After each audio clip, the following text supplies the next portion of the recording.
Tuesday, the 13th of June, 2023. You're back for another episode of the Tiger Town podcast. I'm Zac, he's Toby. How are you, mate, tonight? Mate, not bad, not bad. Resigned to the fact that we might get a clean sweep of the Origin with the team that Freddie named, but yeah, I'm all right. Be We yourself. might get a clean sweep or cop a clean sweep. Cop a clean sweep. That's hard to say, isn't it? Cop a clean clean sweep from Yeah. Queensland. You got Oh, Queensland on the back end. No. You're not a big fan of what's and who's and how's been picked. Nope. I think they are the wrong calls. Yeah, right. But whenever as Fittler made a good call, I don't know. We might jump into that a little bit later, maybe, and you can talk about what you're thinking in that regard. Mate, how are you first and foremost? You doing well? Yeah. Just said I was. What the hell, man? Oh, good. Sorry, just doubling down. What about yourself?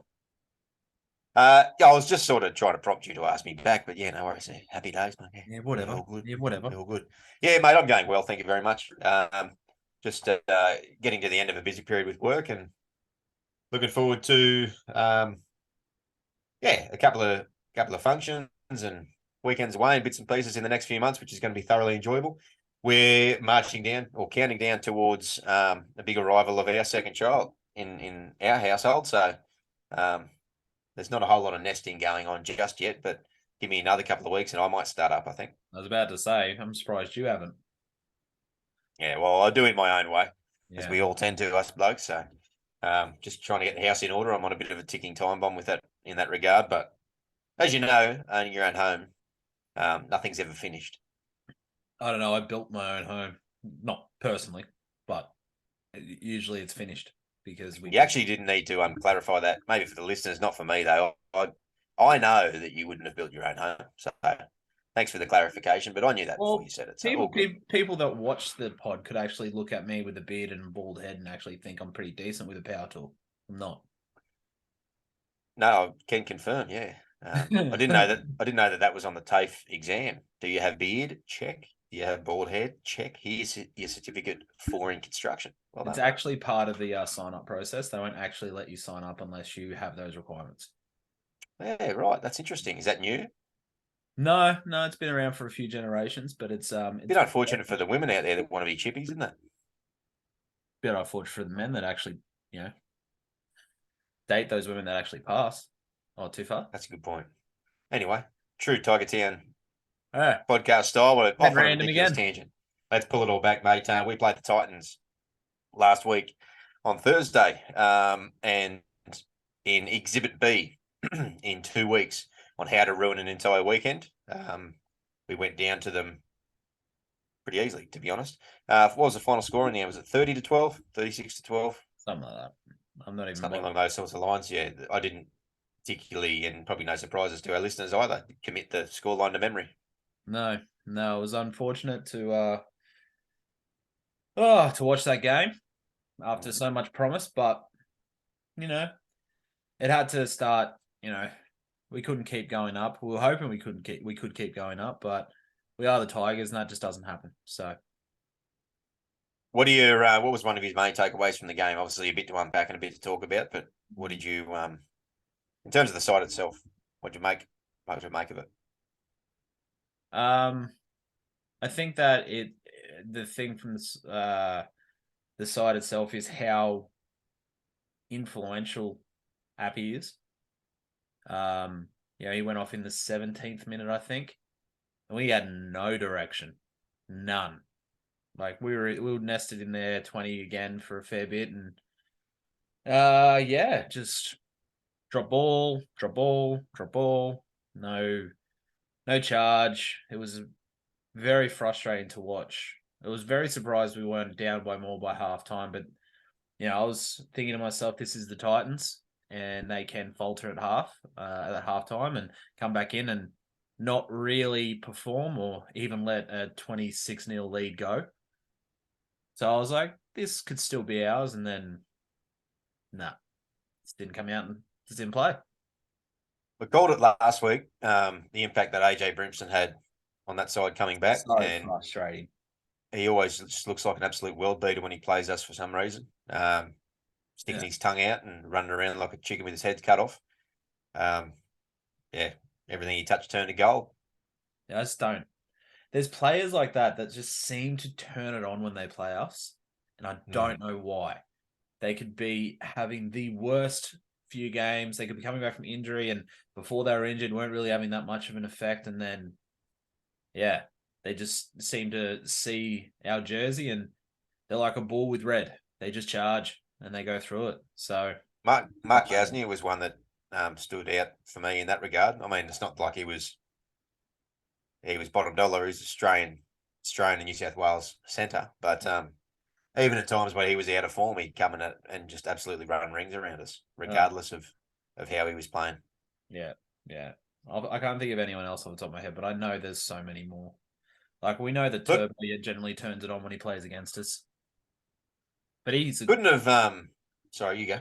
I just say, but he's a world-class player anyway. So, but the game couldn't have really played out any different to the Canberra game in many ways, because the Canberra game, in the way that sort of played out, as the term I used a second ago, was more so very luck based, I think, and or unlucky as the case may be. And we had issues with the refs that were well documented, and came back at them, and it was a very tight contest in the end.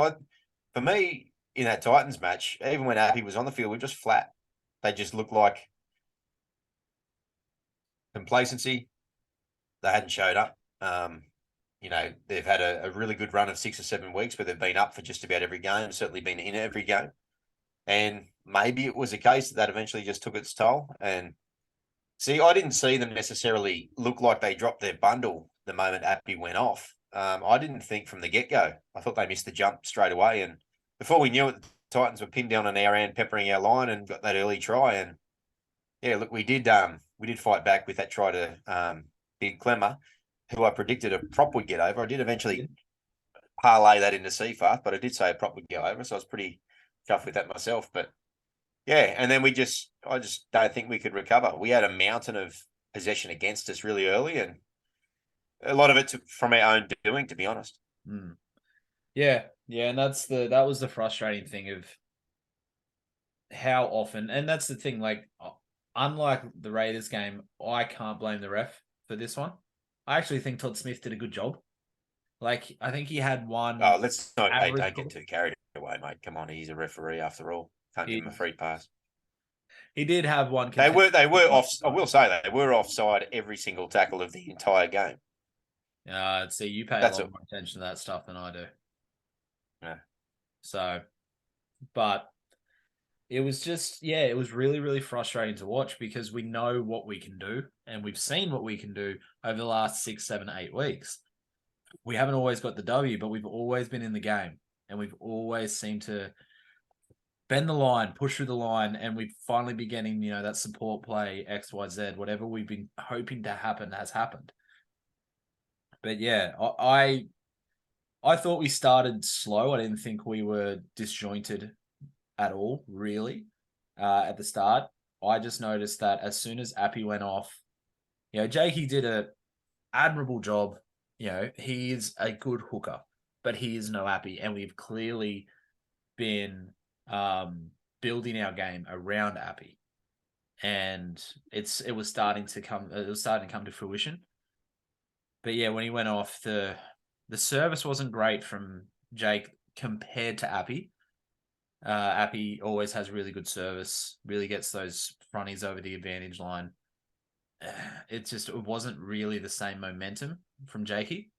And yeah, it's just, it was just frustrating. But then you add Tom Talau into the bloody mix, and everything just goes to shit. Yeah. I agree with you. Like, Jake Simkin is not Appy, obviously. But I think that he did a pretty reasonable job in general. I actually think the Titans did pluck the page from the Canberra playbook the week before. Albeit they weren't as bad in the ruck. They weren't quite as sloppy. But I think they got pinned for 4, 6 agains, and maybe a penalty or 2 around the ruck. So they obviously watched that game last week, and that's what they did. And it's unsettling us. So that's 2 weeks in a row that two teams have gotten away with. They are running the risk of those 6 agains and that sort of stuff as well, but it's stifling the hell out of us. And they either need to find a way to overcome that, because teams are watching that. That's a blueprint. It's not like we're a gigantic threat to the premiership at the moment, but that was in many ways off the back of those quick play the balls and then happy out of that and us getting over the advantage line while we were dominating so much territory for the last month and a half, and competing with these top sides and getting some decent wins is off the back of quick ruck speed. And as we noticed in Canberra, which was diabolical, the fact that they had only one sin bin at the end of that game, they really had to get away with so much for so long. I'm pretty surprised that Todd Smith allowed that much to go on again on the weekend. So we need to adapt. If the refs aren't going to call it and hammer it, then we need to be better, or we need to find a way to adapt and overcome that. Because if that's all it takes, a handful of 6 agains with an opposition team backing their defence in that situation to nullify our threats, then that kind of depressingly puts us back to square one. Yeah, no, that is very true. But yeah, excuse me, that was so. Yeah, bloody Anderson and all the refs and all of that stuff, and then Volandis chumps in and says that the whole changes, all the rule changes, are to speed up the play. This is supposed to, increase the amount teams, the impact that teams have in attack. Rah rah rah. But yet they don't do anything about that shit. Very, very, very, very, very frustrating. Now I can't say I've looked too closely at other games as closely as I do the Tigers. I don't think I ever do. But I can't see a lot of other teams getting away with that much when they play other teams other than us, if that makes sense. Mm. And so, I don't know. Again, Well, it's very clearly a tactic. Ricky, as we said against Canberra, Ricky Stewart basically admitted as much, and it was blatant to see. And then you could see on the weekend it was the same problem. So the boys need to be empowered, I guess, to really challenge the ref. And Johnny Bateman is captain this week, which I think is an awesome choice. But the problem is, is the ref going to be able to understand him? So if Melbourne do the same thing, you got to get in the ref's ear. You got to be blowing up Deluxe constantly and making a big scene out of it, because otherwise you're not going to bring it to their attention. And we're talking about like a quarter of a second, half a second here. That's all it takes in play the ball speed to make a monumental difference. Like the difference between 0.325 of a play the ball over a game, over an average play the ball, over a game, and 0.75 is a massive amount. A half second is a huge amount, and it doesn't sound like it's much, but it's tremendous. And when those things are stifling us and affecting us so much as we continue to try to build and grow this squad over time, it's something that the players on the field need to be able to bring to the referee's attention in a way, obviously, that doesn't inhibit, the rapport between the ref and the players. But they got to, throwing your arms up, and then turning around and walking away is not obviously doing enough. They got to start blowing up respectfully. Now, whatever that looks like, I don't know if it's the James Graham bent finger, whatever the case may be, but they need to start collectively doing that. Now, you can bet your bottom dollar that if these last two games, well, I guess the Campbelltown one was at home and they were giving it to them, so I guess that sort of counters my point. But I was going to say, if we're at a meaty Leichhardt Oval, you could bet your bottom dollar the crowd would do that for us, but we're not. So, they've got to find a way around it, because that forward pack is our strength.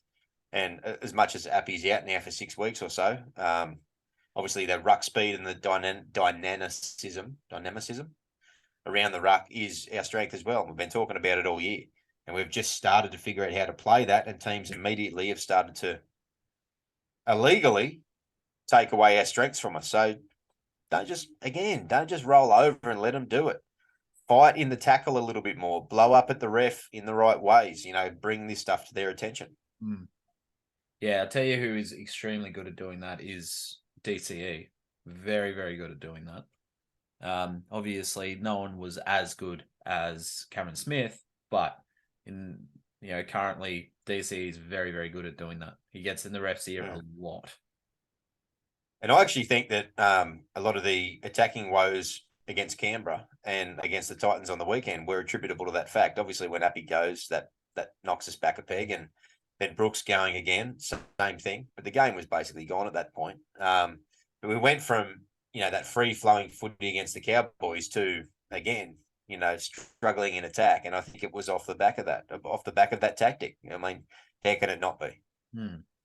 Yeah, and it's as somebody that never misses a Tigers game, it's becoming more and more adamant or more apparent that we are definitely seen as somebody who shouldn't be achieving by what you said last week, that unconscious bias. And like I said, I still think Todd Smith did a lot better job than can't even remember who the Muppet was. Maybe it was Cummings. Was it Cummins? I think it was Cummins against Raiders. Yeah, Sutton. Sutton. It was Sutton. Yeah, the dickhead. Sure, Sutton. Yeah, the pure dickhead of all the dickheads. But yeah, it just feels like once. Yeah, I don't even know how to put it into words, if I'm being honest. It's I can say what I want, but I'll come out sounding like a conspiracy theorist. But like again, because I think I did the same thing last week, so I'll just keep rehashing the same old shit. But yeah, it's sometimes as a Tigers fan, and I'm sure a lot of other people can agree. All the people out there that the millions of listeners that listen to this podcast can agree with me. It's just why bother sometimes. you can bet your bottom dollar that if this stuff was happening against if other teams, opposition teams, had identified that this was how you shut down Souths or Penrith or the Roosters at the height of their powers, and they were lying all over them, that it wouldn't last long. You could guarantee that with one of those top teams, because either the coaches or the administration or the players themselves would make sure that everybody in the referees camp knew that this is not going to continue happening, because it's a legal play. It's a legal play, and in some ways, if you think about it, the Tigers have uncovered a strength that allowed them to start playing football and becoming a threat to decent teams, and we saw that. And so teams have actually had to start strategizing against us, which, to be blunt, in the last probably 3 to 5 years at least, teams probably haven't needed a tremendous game plan that they had to execute perfectly to overcome us. We sort of would just hang in there long enough and they'll just beat themselves, which I'd say you probably won't argue with. No, not at all. So they've had to actually come up with a game plan around pushing the envelope of the rules, and I guess that's within the game. What do they call that? Gamesmanship. One of the worst words or titles describing something in the world. I hate that term, but yeah, the fact that the other teams have had to resort to bending the rules as best they can in order to get the better of us in around that ruck and effectively stifling our creativity. Sort of a backhanded compliment, but it just can't be allowed to continue. No, exactly. It can't. And those top teams wouldn't settle for it. The coaches would be all over it. Politis would be ringing up Volandis saying, "You figure this out," or whatever the case may be. So, start swinging for the fences. I'm all for it if other opposition teams have got game plans that are within the rules and they're getting the better of us because of that. More power to you. That's what the best coaches do. But if you're just sitting there trying to bend the rules by slowing down the ruck every single play and just being willing to cop penalty after penalty as a result of it, or 6 again after 6 again, and then start hammering those teams that are doing it in that manner.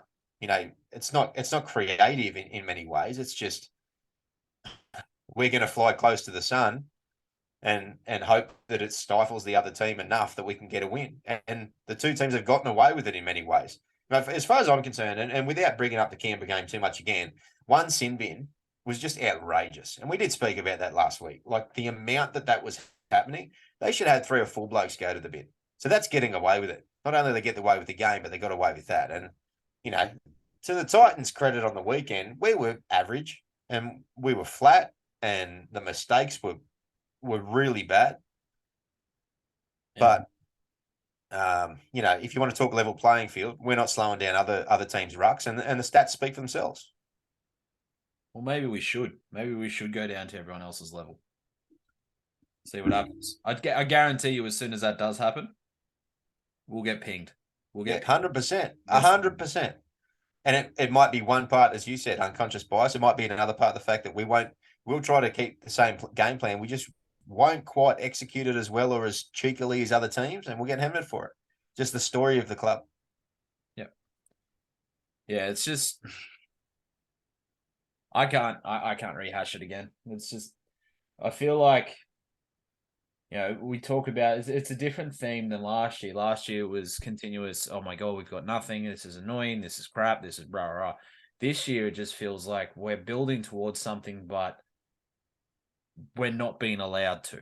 If that makes sense, it's like Yeah, we're I building. feel you. I know what you're saying. I feel you. Yeah, Yeah, but no, definitely. yeah, It's like teams have had to go outside the rules in order to shut us down, and just as we're starting to find our feet, and that's really frustrating. And yeah, that doesn't feel fair. It's the game, it's the sport, I guess. But let's call a spade, though. We'd be doing our integrity a disservice if all we talk about in that game against the Titans was how the ruck was illegally slowed down and not refereed poorly. We were bad. we were bad. 14 out. Almost unanimously across the park, we were bad on the weekend. Yeah, I'm just going to go through a couple of stats here now, a couple of team stats, right? So we had 48% of possession, which we ended up getting a bit of possession back in that second half. Completion rate was 70%. Now, that doesn't sound disgusting, excuse me, but it is. yeah. It represents 28 out of 40. 70% is really bad. For a team who completed last week at 93%. Was that last week? I think it was last week. And their completion rates have been up there. Yeah. Yeah. Whatever. If I go down to where we were bad, or where it sort of stood out, I guess, a little bit. The obvious one is going to be the errors. So we conceded. Why is that hiding from me? Where are the errors? 14 errors. Yeah. Tommy Talau had 4. What that doesn't Are you speak sure to with that's all Tommy he had? Talau, he had He, 4. he That did. doesn't include defensive errors. So he had 2 blatant defensive errors that both led to tries. Which we might get into talking about him in a little bit. It's not anything that will surprise anybody. The other things that got me, not finding touch again from a penalty. 4 short kickoffs, of which 1 was contested out of the 4. Well, we knock on. Could you consider them short kickoffs if they go to the 20? Well, to me, the 20 is achievable. Like the hang time on one of those things is 3 or 4 seconds. If you can't get there in 3 or 4 seconds when you're off a running start, I don't know what you're doing. They were jogging. They weren't competing for it. And it's the same thing we've been saying for a little while that hasn't kicked on with the club showing these little improvement areas is the contesting footballs, the contesting high bombs, contesting kicks. That includes short dropouts. Like you forgive 1 or 2 if you don't execute right, and you punch it to the 25 or 30. Fair enough. It's gone too far. You didn't nail it. But it was those things. Like those don't count as errors either. And if you add those in, there's another 5 because the execution on them was average. So that's pushing up towards 20 errors, and then we can start talking about key defensive errors, which don't count as errors because they're not handling errors, which can push us up further again. And yeah, we were bad. We were just bad. The boys were flat. The handling errors were average. The intensity wasn't there. They got rattled by the line speed of the Gold Coast, and they happened to show up. And as happens in the NRL, if you don't show up and you're not on your game, you're going to get rolled. Doesn't matter who it is. Titans are a mid-table team. So, and, we're a bottom table team. We went into that as pretty evenly matched, but. Such a shit franchise. I just hate losing to them. But they're 2 from 2 against us. Yeah. I think they're 4 from the last 4 against us too, which is annoying. Yeah, there's more than that. There's more than that too. It's like 17 from 26 or something in history. And how the fuck do they have our numbers so bad? Oh, I don't know. Every club's got that. It's like us surprising with the Broncos. We go surprisingly well against the Broncos. We have, I reckon the last 15 years we have. But I remember prior to that, I hated playing the Broncos because we never beat them, ever. Yeah. Yeah. It's funny how those things come and go with sides, bogey sides. But I guess it's time to talk about the big elephant in the room. And by big elephant, I mean the dickhead with the mullet, Tino. And the apparent no raising of the elbow, which is, I don't know what they were watching, but I definitely saw raising of the arm, raising of the elbow. Don't know about you. All right, Tigers bias aside, tell me your thoughts. We've heard it from all and sundry in the last week, but what do you think? Tigers bias. It's very hard to be Tigers bias aside with that, but if you have an actual, if like, I'd love to be able to just put a clip right here and show you what it was like, and or maybe that'll eventually happen in future years of the podcast when I'm better with the computer. But if you watch that actual run up, how they can say that his arm never left the ball carrying arm never left his side is a blatant lie, because he literally does that. Literally does that. And he didn't it wasn't like he had eyes for Appy. Have a look at where his head is. Everything that they said for the reason that he didn't get charged contradicted exactly what happened. And it's not like, oh, the video evidence doesn't exactly support this. There's not enough camera angles, not this. There's literally the vision that they're shown on every single news outlet of it shows exactly what I just said. And it's, it's a contact sport. Don't get me wrong. It's a contact sport. Shit happens. It's gonna, if, Abby put his head in the wrong position, which sometimes I've seen him do, and I'm worried he's going to knock himself out. Fair enough. Shit tackle, shit attempted a tackle, bad positioning, whatever. But to say that had no impact, that was not, there probably was a bit of malice in there. It's football. You run with aggression. It happens. But to say that it wasn't purposeful contact to the head is absolute stupidity. Yeah, it's ridiculous. And, they're working really, really, really hard at making sure that if you tickle somebody's ear in a tackle and you're a defender, you get penalised. Why shouldn't the same onus be on the attacking side? I don't get it. But look, there's a few areas that we could talk about with it, but the one example I want to mention is David Clemmer. So when Clemmer runs the ball, he has both arms cross his chest and pins the ball to his chest. If you look at like a running back in the NFL, many of them will carry horizontal forearm and they'll tuck in. We tend to go cross forearm. So we'll go that cross pattern. Clemmer runs every single run where he braces, and he uses that ridiculous term, bumper bars, whatever it is, but he stays pinned to his chest. He doesn't expose his rib cage at all. Now you can go into contact, and if you watch somebody in the Tigers of all players of all clubs who goes into contact and then will expressly drive the arms upwards once contact has been made. So that's that push the player away. It's Stafford Toa. So if he's not doing a single arm fend to push people away, you watch him, he'll do a double arm. It's almost like a double arm fend, where once contact is made, you're thrusting the person away from you. The difference with that is if Appy had a run flat out into Tino and Tino was running, you could maybe understand that there was enough force in the forearm to break his jaw. But I can't run at you hard enough with my arms pinned, without my arm moving towards you, if you're playing, with enough force to break a jaw. I simply can't. I'm not Usain Bolt. Tino stops and jinks and then goes into the defender. He's probably moving at maybe 10 or 11 kilometers an hour. A forearm cannot break a jaw at 10 or 11 kilometers an hour. In order to get that extra force to break his jaw, he needs to have lifted the elbow to create greater velocity. Because if he's moving at 10 or 11 Ks an hour and then lifts his elbow in front, the elbow relative to his body is moving at 20, 25, 30 or whatever it might be. it was enough to break his jaw in 4 places. So if his arm was truly pinned, there was not enough force traveling at that rate to break his jaw. He's hit forearm. He didn't hit point of elbow. There's a bit of cushioning on every single forearm. You get what I'm saying? Oh no, yeah. Yeah.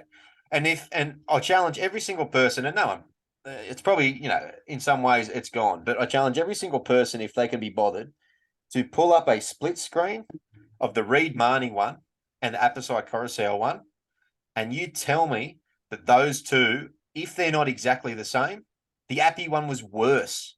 They talk about the fact he didn't lift his elbow, and they're right. It was not a horizontal forearm, elbow up at 90 degrees to the body. It wasn't that. That's a send off every day of the week. It was not that. But what it was he runs pinned in, and Tino is a good, I want to say, like 3 to 4 feet away from Appy when the elbow starts to come up. He doesn't make contact like Stafford Toa first and then push the defender off him. He raises it away from the check. So he comes in and he braces on his rib cage, but prior to contact, he already starts to lift. And he starts to lift. He doesn't lift the elbow up to his shoulder height at all. The elbow only comes about 3 or 4 inches away from his chest, but so does the forearm and the ball carrying arm. And he raises it from where he would have hit Appy across the collarbone and across the midsection. He raises it, that 3 or 4 inches goes from Appy's collarbone up to Appy's chin, and that's what he gets.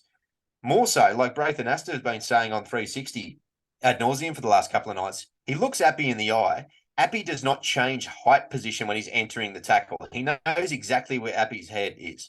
And you've played enough football to know in those couple of milliseconds before a tackler makes contact with you, you know where their head is. You know if someone's coming low on your hip, you know that you can lean down into them to try to bump them off, don't you? Yeah. And you also know where your elbow is. These things happen in split seconds, but you know where your elbow is. And you know if you wanted to hit that defender, you could just simply drop that elbow and whack it into their head, even if they're tackling low, but you don't do it. You don't, because you've never been conditioned to do that. He knew exactly what he was doing, in my opinion, exactly what he was doing. 100%. And he knows that it's a grey area. He can get away with it. Had he kept his arms pinned like Clemmer does by his side, he would have made contact straight across Appy's chest, maybe even across Appy's collarbone. But it was not chin. The moment he brought that up to, look, he didn't bring it up to try to whack Appy with a forearm UFC style, but he brought it away from his body so that his forearm was in line with Appy's head, and the raising of that arm in the process meant that there was enough force by the time he did hit him to be able to do what happened. And, the whole argument about Appy had poor technique is completely moot, because Appy's not going to run at Tino's elbow if Tino's elbow stays in the same spot, because he knows where Tino's elbow is and his forearm is. People aren't idiots. How many thousands of tackles, tens of thousands of tackles has Appy made in his whole life? A ball and all tackle exists for a reason. He's going to get his head in a position where it's supposed to be and it's relatively safe. Tino's not early stages Tamalolo where he's late footwork, you don't know what he's doing. He's running straight at you, so he's positioned himself well. Tino has made that 3 or 4 inch change in his forearm in the last half second and brought it up in line with Appy's jaw. That's exactly what happened. And I tell you, like again, I hate to bring up the fact that I agree with him on any topic for that matter is doing my head in. But for Tino to do what he did to Reed Money 3 weeks ago and then break Appy's jaw in 2 places and to not miss a single game for either of those instances is a joke. Yep. It's an absolute joke. Yep. And It's the people ridiculous. defending it have got absolutely no idea what they're talking about, because what they're talking about is a running style that is 100% legitimate, and they're missing the 0.5% that makes it wrong. It's the same way that putting a giant hit on somebody across the chest is good. 0.5% higher, you take someone's head off. That's the difference that we're talking about, and they've missed the point. It's the armchair footballers are the best ones that are doing that. Like Brent Reed is supporting it. Brent Reed is the stupidest. Like he's on the same level as fucking Buzz Rothfield, whatever that dickhead's name is. It's just Yeah, I just can't. I can't fathom nothing happened, but at the same time, it. Yeah, I don't know. Like it, I could sit there and say that it's like there's certain players that get away scot free with shit, but I can't and I'll sit there and say it's always Queensland players, but then Felice Kafusi got like 4 weeks before Origin, so can't really say that either. But yeah, so, but yeah, it's definitely cost us 6 weeks, which is fantastic without our best player. And then add insult to injury. One of the guys that's starting to find a bit of form does his hamstring. So another 6 weeks for half our spine, which is fantastic. Yeah. Yeah. So it was a good night all around. Yeah. Wasn't it? And an all too familiar feeling for us. Just deflating. Yeah. It's just Very deflating. We've felt a lot of that over the years. Look, the Brooks hamstring, that's just bad luck. That happens. Yeah. Soft tissue injuries happen, and chances are it would have happened anyway without the Appy one. But yeah, look, the Appy one stings so much because of the nature of it, and then the injustice that seems to happen because powers that be have interpreted differently, that a bloke that knocks people out cold and breaks jaws with his elbow running the ball is doing nothing wrong. That's the bottom line. This is how is it any different Suwali getting 4 weeks for his knee? 100%. I said that last week. I said you can't raise an elbow into contact, you can't raise a knee into contact. But yeah, yeah, no, it's it just is what it is. And yeah, look, at the very least, a 1 or 2 game, like a small one, like fine. If it's contentious and you don't know 100%, for me, the fine a couple of weeks ago was the warning. Yeah. It's funny because that wasn't the last time he did that in the game. He did it after he did it to Appy in the game. Really?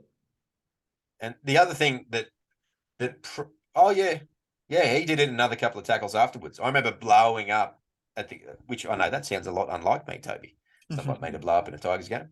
But oh yeah, he did it not long after he broke Appy's jaw. Same thing, just as high. I think he got someone across the collarbone, then up into the neck. Because I remember him turning around, looking at the ref as in, is this okay? And then they just got on with it. Might have been Pole or Twal, I think, for some reason rings a bell. But yeah, same thing. And those blokes aren't the shortest blokes in the world. So it's, yeah, that's the bottom line. So for me, the match review committee has said a bloke who knocks people out with his elbows. Sorry, he knocks people out and breaks their jaws when he's carrying the football with his elbows. Doesn't deserve time on the sideline. That's what they've said. And cool. So be it. So if that's the case this week, Twal, Polaire, Clemmer, they can all start running and lifting their elbows into contact, and there's no ramifications for it. Yeah. Yeah. No, there will be because it's us. Yeah. Yeah. Let's segue into Brooks. So talking about Brooks, the ham. Just about to say the same thing. Yeah. All right. So for once, we're not going to hear you bang on about Brooks and how much you hate him. But we might talk about, unfortunate hamstring tear. So grade 2 hamstring tear, 4 to 6 weeks. He's had a small history of it. He's done it a couple of times, but it's not like it's been super regular. It's not like he has a set of Tommy Turbo hammies on him. But we are presented with, or have been presented with, a couple of articles this week saying Brooks rejects Tigers offer, will leave club at the end of the year. Now, there's not a whole lot of leaks out this year. They sort of only release what they want to be released. And you generally hear it via Hadji Pantelis, who likes the sound of his own voice. And he's more than happy to talk. It didn't sound to me like necessarily that he had said, regardless of the situation, I'm leaving. It sounded to me like the offer was rejected, and it sounded like they put a deadline on him around wanting an answer by Sunday, and that's why he made that decision. Few whispers around that North Queensland are in having a little look at him. A little bit of talk about Canberra, but Madge is there, and they didn't really see eye to eye in many ways, so I can't see that. But you can see it in some ways because Whiten's leaving. a whisper about the Roosters, a whisper about the Bulldogs. You don't really know. So for me, there's two questions. The first question is, do you think it's a little bit of a ruse, considering his manager is Isaac Moses, who has form in this area, who did the same thing with Mitchell Moses when he rejected Parramatta's offer originally? Do you think it's just a money grab and they'll come back to the club and we'll end up keeping Brooks on a subsidised deal, but a little bit better than what we first offered him? Or do you think he's long gone? And if that's the case, we'll talk about where we go from here. Personally, I think he's long gone. Personally, I think that I think that he's kind of at that point. He's mature enough. He's got a young family. He's got that. He wants to not be the focal point anymore. He doesn't want to be the spotlight. Doesn't want to be this. Doesn't want to be that. And that's why I also don't think he'll stay in Sydney. I think that if he stays in Sydney, he just can't get away from the media. You go up to North Queensland, you go up and play under a coach that you won an under-20s grand final with, you have a very close relationship with, who you lobbied for to be the next coach when I think either Cleary left or maybe even prior to that. Yeah, it's just that yeah, I just think that he's had enough and he wants to break away from the spotlight. He wants to basically just play football and that's it. And I think it's best for both clubs, both parties. I mean, I think I've been calling for it for a while. He's definitely starting to find form, definitely starting to be consistent most of the time. But for me, it's just too little too late. I think that if he goes somewhere else, I think he'll thrive. I think that he won't, depending on where he goes. I think if he goes to, like I said, up to North Queensland, he'll thrive because he won't be in the Sydney fishbowl anymore. And I think that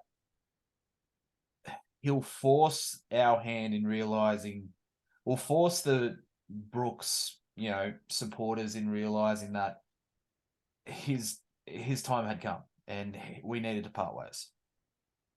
So for my money, he's long gone. So, but yeah, like I could be wrong, but at the same time, yeah, that's just my thoughts. What about you?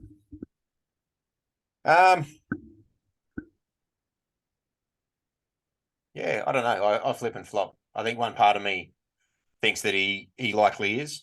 I'm a bit surprised. If it is a renegotiation tactic, I'm a bit surprised that it's happened this way. And I'm a bit surprised the talk about him planning to leave the Tigers has come out through a few media outlets. And so if that part of it is true, then I think that it's probably the case, and his manager's probably got a couple of offers or would-be offers for him ready to go elsewhere, and he's made that call. Yeah, I don't know. It's interesting. I was thinking about it. I don't think I'm as worried about losing Luke Brooks as I am about replacing Luke Brooks. And I think those are two completely different arguments. Yeah. If you get what I'm saying. 100%.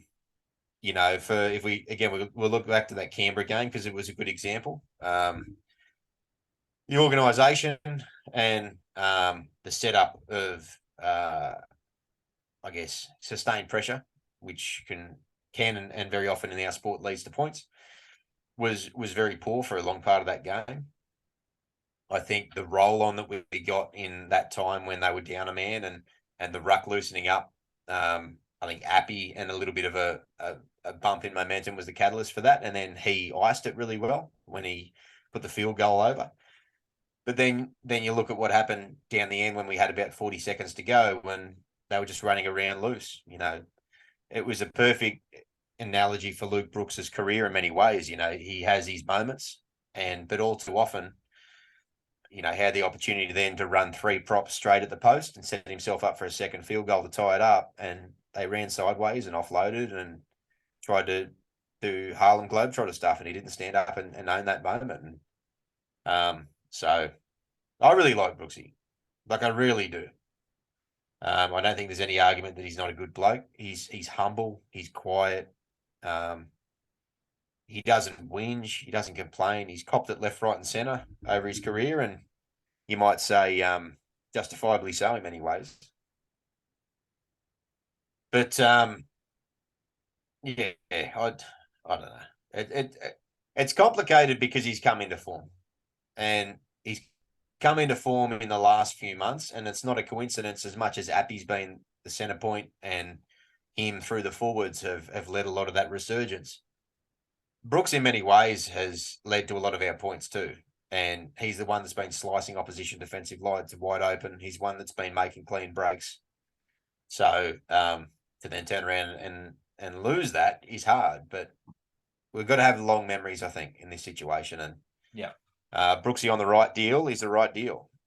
Brooksy on another inflated deal, if he comes back and he wants 850 or he can get 900 at another club, take it. I don't know if you sign him for that. But possibly you sign him for 800, to be honest, and it's not because he's worth 800. He keeps playing. He's certainly, like the way he is now, he's certainly worth 800. But I think it's just more the fact that the market is so bare, and the same way that houses are worth more than what their probably genuine value is worth these days, particularly, on the latest bump nationwide. It's the same thing with this. So halves are as rare as hen's teeth. And you point me to someone out there that you can get to replace him and do at least a comparable job, much more about what he's been doing recently, at a decent price, and we just got nothing in that regard. And if we look seriously, if he is committed to walking away and he's made his mind up that he just wants to have somewhat of a fresh start for the next maybe 4 or 5 years of his career, I'd say, if he plays to his early 30s, which is probably what he's got left, and he wants to try his hand for that period of time in a different club in a different setting and see what he can do under under a different environment, then we currently have one half on our books for next year, and that half, I don't even know if he's gone in for his second ACL surgery, which is Dewey. And so best case scenario, if he even comes back at all, would be mid to late next year, and he's only signed for next year. And that's if he even comes back, and if he even comes back as a decent half. And we've spoken before about he's probably not even a 5'8".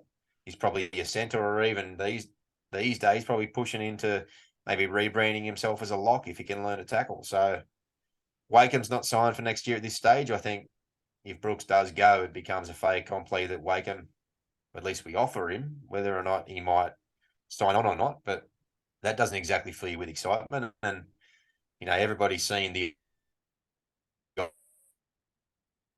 I really want to look at it again, to be honest. Yeah, we got a bit of technical difficulty, people, just so you're aware. Not exactly sure what's going on Zach's end, so I'll just wait for him. Yeah, he had to cut in and out, man, really bad then. So I don't know where I lost you. Right, was that? Can you hear me? I can hear you now. Yep. Can you hear me? Okay. Yep. Was that just at the end of that, was it? Yeah, you were saying something about Sorry about that, Wakeham. folks. Yeah, well, I was just pretty much rambling anyway. I was just saying that Wakeham isn't re-signed at the minute, and if Brooks leaves, then it's Wakeham might get offered something and he may not even accept it. So at the moment, for the start of next year, considering Dewey's going to be out, if he even comes back, we've got no halves, none signed at the moment. We're doing New South Wales Cup. It puts us in a predicament. Yes. So other than Will Smith, who's only on a 12-month, who also isn't signed for next year, can you name our New South Wales halves, or another half in New South Wales Cup? Oh, Tristan Riley. How good is he? He's a centre. Yeah. No, but yeah, that's the job. So, yeah. Yeah. So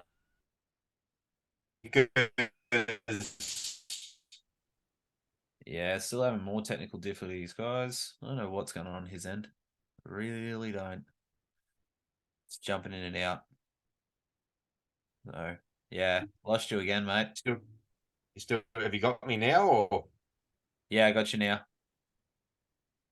sorry, folks? I don't know what's happening this evening. I don't have any issues from my end in terms of what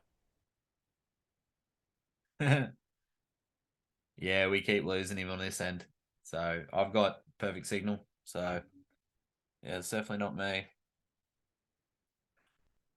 So we might have to do a very quick end to this. Sorry about this, guys. Not exactly sure what's going on his end, but look, at the end of the day, I can keep talking. I've got a pretty bloody good voice, so let's just keep going. Talk about the upcoming game against Melbourne. So we've got Melbourne at Campbelltown on Saturday at 5:30. So it's another home game. I think it's our last Campbelltown game of the year. And it's against a pretty depleted Storm outfit, but it's still the Storm. So I'll get the team list up here and I'll have a bit of a chat about that. It's still the Storm, and you can never count them out. They've already beat us once this year. But look, we knocked down the Panthers. We took South to the line. We've put 66 points on the Cowboys. We know what we can do. It's just putting those. What's the word I'm looking for? Putting everything together that we've been working on. So, a few changes now that Brooks is injured, Appy's injured, Steph's on New South Wales duty, and some centre decided to play like crap on the weekend, and so he's dropped to the bench. So our back five are obviously Buller at fullback, Noffa and Tupou on the wings. The centre pairing has completely changed. So we've got Naden and Kapoa in the centres. Very, very strange one in Stafford Toa playing at 5'8". Brandon Wakeham playing at halfback. With Steph on duty, we've got Pole, Simpkin, and Clemmer. Papali'i, Blore, and Bateman is your back row. We've got Talon de Silva, which is exciting to make his debut off the bench. Tommy Talau drops the interchange bench, and Twal and Seyfarth make out the interchange. But looks like we might have Zac back on the line. Do we? Hello, everybody. Can you hear me? I was just talking. I was just Spoke too soon. I was taking our listeners through the 1 to 17. So we've already gone through them. You can go through the reserves if you want to, but I can just finish it out. No, you finish it out, mate. You're doing a good job. Thanks, mate. You keep doing this, mate. You might get a hosting gig next week. Yeah, I know, right? What the hell? Well, especially if your internet keeps playing up. I maintain it's yours, but anyway, play on. Well, I'm the one recording, so it's yours. Play on. So we got reserves: Will Smith, Matamua, Asatasi James, Brandon Mansfield, and good old Tristan Riley. So yeah, and then you've got for the Storm, the big ones out are obviously Munsters on orange and duty. I find it very interesting that Garlic starts and Wishart's on the end for Grant, but is what it is. And Welsh is suspended, but not a bad substitution in the prop in Nelson. So yeah, it's going to be a. Oh shit! I didn't know Kane Bradley went down to Melbourne. Last I thought he was at Cowboys. He's a former Tiger himself. Yeah, he is. But yeah, like I was just saying before, Zac, to our faithful listeners, that it is still the Storm, whether it's depleted Storm or not. It's still the Storm. We're missing our big guns, and but we know what we can do. I mean, we put 66 on the Cowboys. We took the Rabbitohs to the final 10, 15, final 5-10 minutes. We beat the Panthers. We should have beaten Canberra. Should have beaten Canberra. Yeah, we know what we can do. It's just more doing it without our key player in Appy is the big one for me. But I'm super excited to see what De Silva's like, to be honest. Yeah, so for those that aren't aware, De Silva's 18 years of age, played SG ball this year, made his flag debut, scored on debut in flag. And I'm relatively certain it was his New South Wales Cup debut this week just gone too. And he scored on debut in his New South Wales Cup debut. So I have to double check that was the right dates that I've got. So young up-and-coming hooker. He's an absolute weapon, but he is young. He's a young kid. So he'll get a few minutes there off the bench. Can you hear me all right this time? Yeah, you're good. You're good. Good. All right, good. Just double checking. So keep an eye out for Talon De Silva because he's going to be in our system for a long time. Well, hopefully he should be in for a long time, but he is the heir apparent to Appy. And yeah, he'll be the bloke to take over in 2 or 3 years' time when if Appy doesn't kick on himself. But yeah, he's a special one. He, as far as I'm concerned, from everything I've seen, everything I've read, we've all been pretty darn impressed with Buller. This kid is better at his position than Buller by a long way. He's more of a standout. He's more of a game changer. So it'd be interesting to see. Like I said, he's 18 years of age. Buller himself is 21. So it will take time, but it'd be good to see another glimpse of, I guess, the future, so to say. 100%. 100%. The bench, mate. What do you make of that bench? I read it, and after I sort of threw up my mouth a little bit, I don't know. I started to try to digest it. The bench, not what I mentioned, but so Tommy Talon, we're excited about. Seyfarth and Twal. Twal is a mainstay. He's been improved this year. He's playing pretty well in that prop position. We know what we get with Seyfarth, which is not much. He makes his tackles. At least this year, he hasn't been dropping too many footies and giving away too many penalties. Touch wood. But the choice of Tommy Talau, mate. I mean, fair dinkum. How much harder could he have tried to get dropped? It's ridiculous. I don't get it. And it's not like there's no one banging on the door. It's not like, last year where we were just like, oh, God, we just have to deal with them because we've got nothing else. There was a lot of players that can take that role. I just don't get it. But what's he there for? Like what's he there for? He's not utility. He can't play centre. And he hasn't played. There was talk of him possibly playing second row in the preseason, and he hasn't played second row all year. So he's not a second row either. So, what's the plan? To put him on halfway through the game and put Kapoa into the second row? It just smacks of just Sheen's nonsense again, which is this multi-positional players, jack of all trades, master of none. And so it's the reason that Moses Mbai is an average, an average player. He can never nail down a spot. But then Tommy Talau's awful debut. If you're going to pick a second row on the bench, pick a second rower. If you need another prop, we've only got one prop in some ways, whether you're playing Seyfarth or prop, I suppose they are. So if you're playing a second row on the bench and that's your plan with Tommy Talau, then play Mansfield, who you signed up on a development contract, who's a second rower. Play Manamua, who set up a try for Talon De Silva on the weekend and shredded a team up the middle, who's coming along, he's already made his debut. Been talking about him for a while. Play him off the bench for a few minutes. Some of these decisions, generally speaking, you can not agree with decisions, but you can understand why. Choosing Tommy Talau, not only just because he's Tommy Talau, and it just is a poor fit, but the game he had on the weekend was just atrocious. I don't know if we've mentioned that 1,000 times yet or not, but we have. We mentioned the 4 errors. We mentioned the reads he did in defence. We mentioned the fact that he stayed wide when Brooks got sucked in, which just led to the most simple of tries. We mentioned the fact that he came up on Brimson, hit him, and then just got knocked away, didn't hit and stick. So basically ineffective. And then Brimson kicks for Campbell to score. He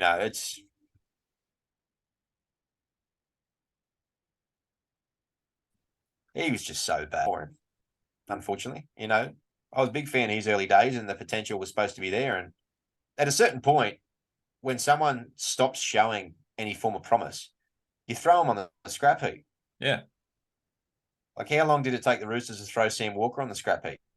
Exactly. Not very long. And he's 20. So the fact that Talau is on the bench is it's ridiculous. get him back in Reggie's. If you still believe in him, get him back in Reggie's and make him play centre and give him individual things to work on until he improves. And if he doesn't improve, then fucking leave him there. Otherwise, if he's going to Manly, fuck him off to Manly. Well, if he's already Anyway, it's just frustrating. If he's already going to Manly, like just get a like a swap in. Just say, look, he's not working out. Let's just get a swap in. Let's get fucking I don't know, like I'm trying to look at their list now. Just bring Woods back. Who cares? Better than what Talau's Whoa, whoa, whoa, whoa, whoa. Too far? Whoa. Too far? Okay. Whoa. Look, I know we've been a bit burnt after that game last week, mate, but just pump the brakes, champion. All right. Let's not get too crazy here. Just all I'm saying is get rid of him. Yeah. All right. Well, let's talk about the game.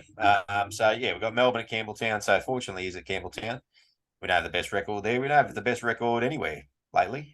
So not that it really matters, but it would be good to be in front of a home crowd, or be that people don't get down to Campbelltown as much as what they do like it, which is unfortunate. But tough game, tough side. Obviously, they're very depleted. Their threats are.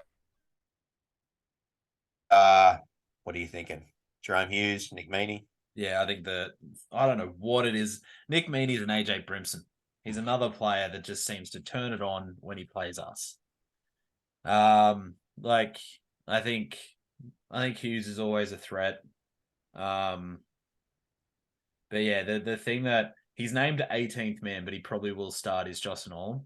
He just always scares me when he runs the football.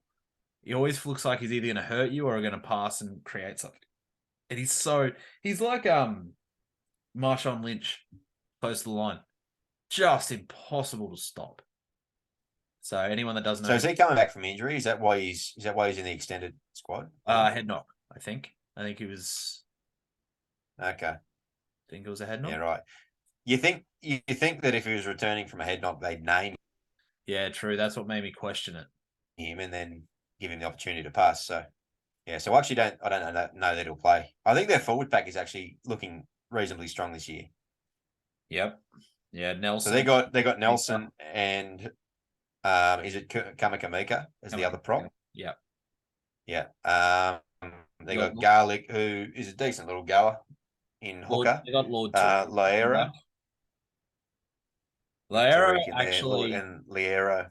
Yeah, Liero, when they played the Cowboys, he had an absolute shocker. So I drive a lot of traffic towards him. So yeah, I'm actually quite surprised for a Bellamy team. He's not a bad player though. He's one of those sort of young up and coming.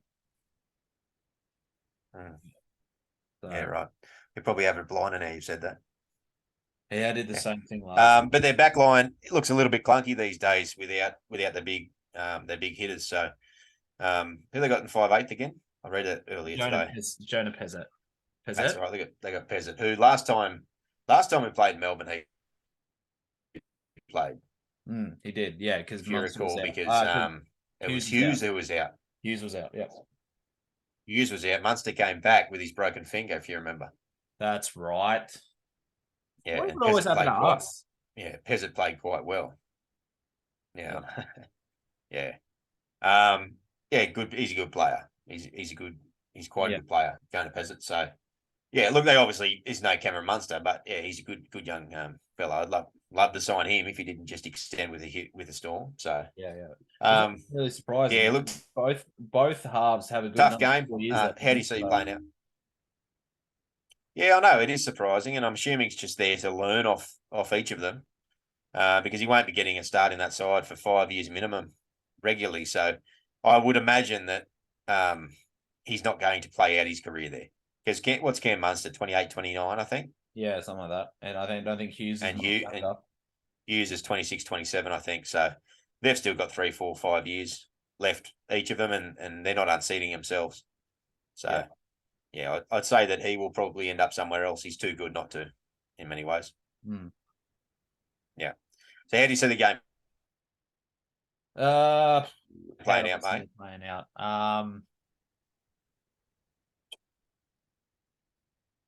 Third time's a charm. I think we're going to win, but I think we're going to win tight. I think it's going to be 22-16. So, third time's a charm. It'll be a third week in a row of quarters for a win. Okay. So, but yeah. What about yourself? I'm going to call Golden Point 18 all. For who wins? Melbourne. Fuck you. I'm going to I'm going to say we're losing Golden Point, and it just doubles down the heartache at the moment. Yeah. But that being said, I think we're going to be competitive. I don't know what to make of Stafford Toa at 5'8". It's another decision where I'm like, yeah, sure, I guess so. But he's in career best form in the centres. And so what do? They move him out of the centres. Well, they did the same thing to Chrissy Lawrence, remember? It's another Sheen's move. Yep. Sheen's just if you're not if you're powerful and strong. So he tries to make what he tries to do? He tries to make everyone into Laurie Daly. That's right. Forgetting they don't have Ricky Stewart inside of him. That's what he tries to do. Big, strong running centres make him into a running 5'8". I don't rate running 5'8s in general. I think they're one-dimensional. Anyway, story for another day, mate. You got a bold prediction for us? Apart from the average of 12 actually crossing, I actually think this is my bold prediction. I think Tol's going to shine in the halves. I was watching him when he moved there when Brooks went off, and he was very vocal, telling people where to go, what to do. I think he's going to be good at the halves. I think he's going to be a good replacement. Oh, good. Well, he played a bit of fullback, and he was okay. So hopefully with his newfound confidence and way he's playing, because we've both been wrapped with how he's been going in the centres, that he can do a job there would be good. Puts a lot of pressure on Wakeham. Does, and with his kicking game. Yeah. I don't know that Toa can kick, so we'll have to see how we go. We're in dire straits in that regard, though, aren't we? Yeah, we are. So it's very likely they'll just continually put pressure on Wakeham. But maybe that means that they'll take a lot of. We know Jakey can have a bit of a kick behind him, so maybe they just won't watch much what Jake does. Yeah. So that'd be good. Yeah, I'd like us to just play super direct. Yeah. Play the power game up the middle. Just play to our strengths. Really lean into it as best we can, and just try to, as you said, grind out a low-scoring game. I wouldn't be running too many trick plays or anything too fancy. I think we compete, and just try to grind them into the dust as best we can. Because once Nelson and Kamakamika come off, I don't know that they're going to have the same punch to be sustained. But then again, I guess you have a look at our bench and we're the same. So interesting. My bold prediction is Golden Point match. So I'm going to leave it with that. And my head says Melbourne will get it, but I'd like to say Brandon Wakeham slots it, or even better, Stafford Toa slots one. How good would that be? Here's another thing too. If we lose again, there is a high probability our next game we're going to be in Stanthorpe again, and if we win that game, we're going to have to move to. We're moving there. We're moving to Stanthorpe. Yeah, that's it. Yeah, we'll have to wait and see. So we'll put in a good preview of that one, because that's against the Cowboys again. Yeah. Which is ironic. So, all right, guys. Thanks for listening again this evening. We've got Saturday night, 7:30, 7:35. Is that right? Campbelltown Stadium. It is 7:30 against the Storm. 7:30 on Saturday. Yep. So if you're in the local area down near Campbelltown, get out there. We've been talking about getting the crowds up as best we can. So get out and support the boys. Public service announcement is that we always say every single week. Get on the Facebook page, Tiger Town Podcast, YouTube channel by the same name. If you're not already there, like and subscribe. Send us messages, comment on the videos, all that sort of stuff. We love it. The podcast, the boys that do it better than us, there's two of them, West Life Podcast and the West Tigers Podcast. Get onto their respective podcasts on Spotify or YouTube, wherever you find those two pods, and tell them who sent you. Tell them we sent you. A bit of love back our way a little bit, I think. We pump up the tires of these boys often enough. Other than that, mate, we're in a bit of a flat spell again, but we keep keep throwing the Tigers jersey on, throwing the Tigers beanie on, and keep marching forward in the year, and things will turn, mate, won't they? Yes, yes. Let's hope that this is just a blip on the radar, a blip on the radar. So I'll take that pause as you just building up enough steam to be able to give me one hell of a go the Tigers. go the Tigers.